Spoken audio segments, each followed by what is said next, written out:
Hey everybody, it's Amber, and we're back again for the next installment of Harrison Daniels' His Story, and this is episode 7. So if you remember from the last time, he had been hanging out with Jay a lot and decided that it was time for him to head down to the library.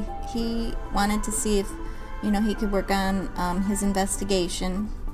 There's some sort of smuggling ring happening, and he really wants to see if those main suspects happen to be at the library, where he might be able to overhear conversations or, maybe even infiltrate their little ring.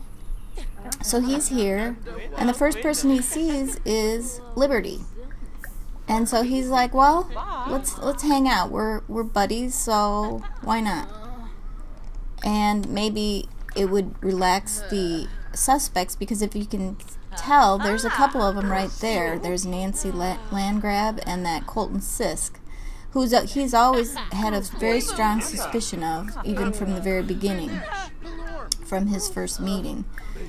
So he's gonna play it cool and try to, have a lively conversation, enough maybe that somebody might waggle their tongue a little bit and he can pick up snippets of conversation.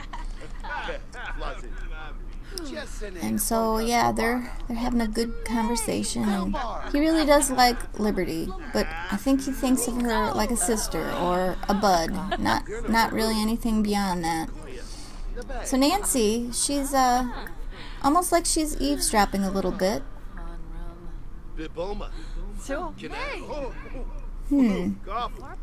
So now she's having a conversation with some of the people playing chess. I don't know, it seems a little strange.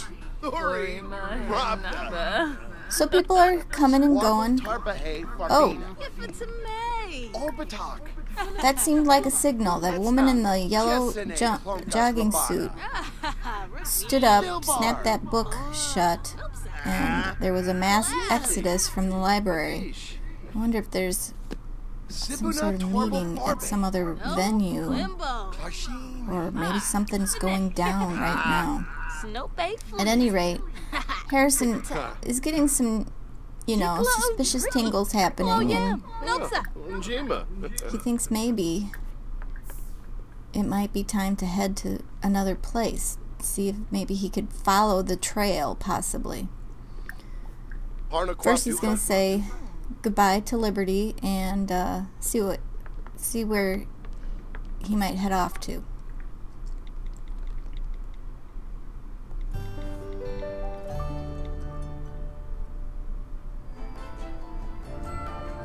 So it looks like he's going to head to the lounge. Maybe he's following a trail that he thinks is worthwhile. So we'll see what we can find out.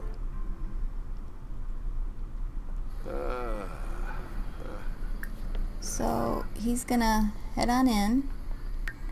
That Jody Norwood is there, the woman from the garden. He's gonna say hi, because he just can't take her off his suspect list. He's not quite sure what's going on with her. But he also sees Travis Scott, and he's gonna try to get deeper with Travis. He thinks he's a good friend, and so hopefully Travis will feel the same way, so they can, hang out.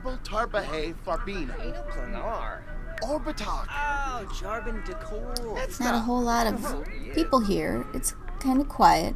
But maybe that's okay. Maybe just spending some time not thinking about that investigation is a good thing. Sometimes if you don't think about it for a while, certain events might come back to you a little bit more clear.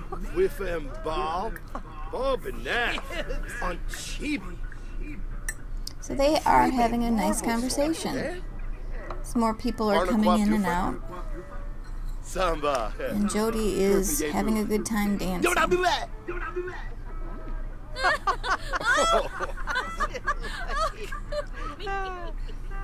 Sturm Garsha Thark, Thark, Itak, Thark!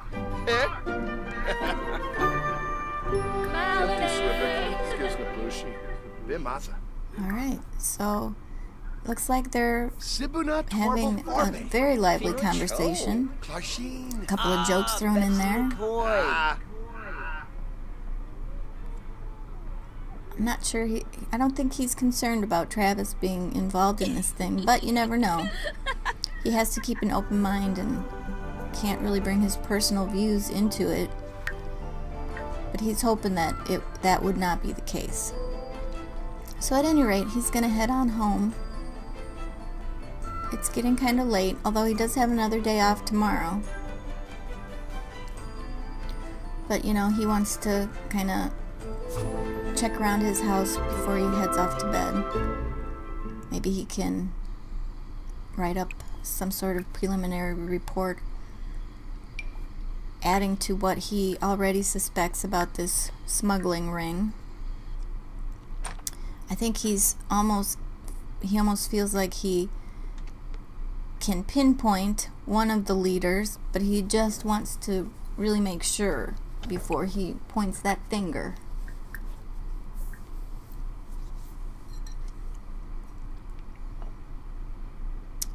So he's going to eat and try to boost his fun a little bit.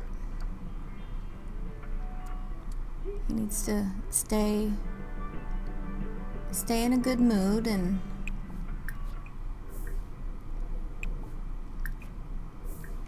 I keep looking at that bed and I'm thinking it might be time for some upgrades, don't you?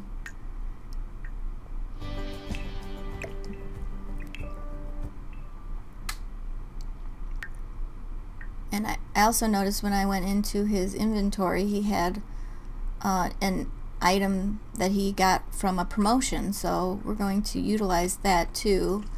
Eventually he's going to want to get a computer so that he can start, you know, really writing up formal reports.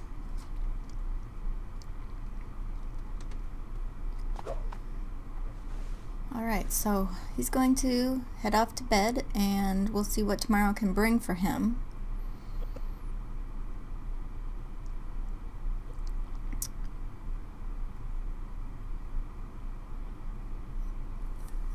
It's obvious he's getting a much better sleep now that he's got such a nice bed. And he is full of energy now and ready to go. So he's finishing up his garden, and he's gonna take a quick job around the neighborhood. Since he is an active guy, he likes to, you know, make sure that he stays in shape, and it gives him pleasure when he can jog. And since he's a geek, he always likes to look for those collectibles, and so he's going to see what he can find. And if you notice, the Sylvan Tree has opened her secret passageway, and that is very exciting because he's wondering possibly if he knows of the secret passage, maybe other Sims, maybe the nefarious Sims might also know of this secret passage, and maybe this is, you know, one place that the smuggling is happening, or maybe through there or something. So it's not in full view of the whole, you know, neighborhoods. So he's gonna go check it out, and it's kind of exciting. And of course, now if you remember, there's certain questions that have to be answered, but I'm gonna leave that away from here because some people want to discover that themselves. But if you would like to really know, I'm sure it's in one of our blogs posts that we have that you can always refer back to regarding the Sylvan Tree. So until the next time, he's gonna look for clues and keep working on relationships, and we'll see what else can happen. Until the next time, everybody, happy simming.